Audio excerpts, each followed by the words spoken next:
Hi guys, andito naman ako sa aking mahiwagang kusina. Nagluluto tayo ngayon ng chicken curry a la Caridad.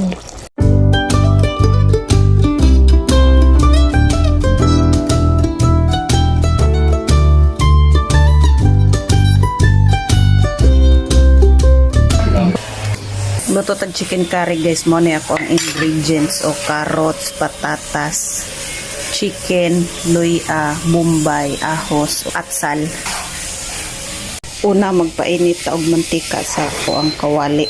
Pag muinit na ato sa ning ilunod ang carrots ug patatas, sago lang nato ni siya kay gamay raman. Prituhon lang nato na sila guys. Haono na nato ni. Balik na to sudlanan. Isunod na tong atsal ug lunod. Aso na nato guys, 10 seconds lang ni. Sit aside lang. Mix na to ang ahos. Sunod bombay. Kaniloy anak. Ito ang kayon. Para mo gawas iyahang aroma. Human ang manok ato lunod. Kayon manok. Ato sa takloban. Mga 20 minutes. Ukbon sa nato. Butangan tubig. Himabaw sa baso. Asinandaan. Bitsinan po. But nga natog curry powder, di yun na to nakalimtan kay chicken curry man atong giluto. Para mo yelo. O kayo lang na. Muna na ito sang tabunan mga 5 minutes.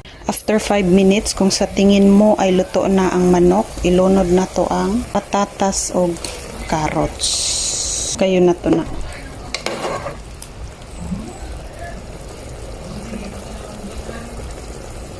Ug tan-aw nimo naluto na ang manok, carrots o patatas, ilunod na nimo ang fresh gata. Yan atong i-mix. Takluban og balik.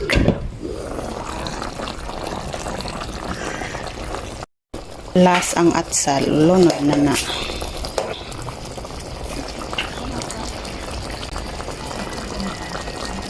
Ready to serve na ang ating chicken curry a la Caridad. Okay na yan. Ito na ang ating chicken curry a la Caridad. Luto na. Oh, ayan na guys. Ito na ikalat. Yummy. Kapag guys, oh, sulbad na ni ang bahaw guys. Pili lang mo, diriya mo sa suman. Lami kay guys. Oh, di ba? Wow.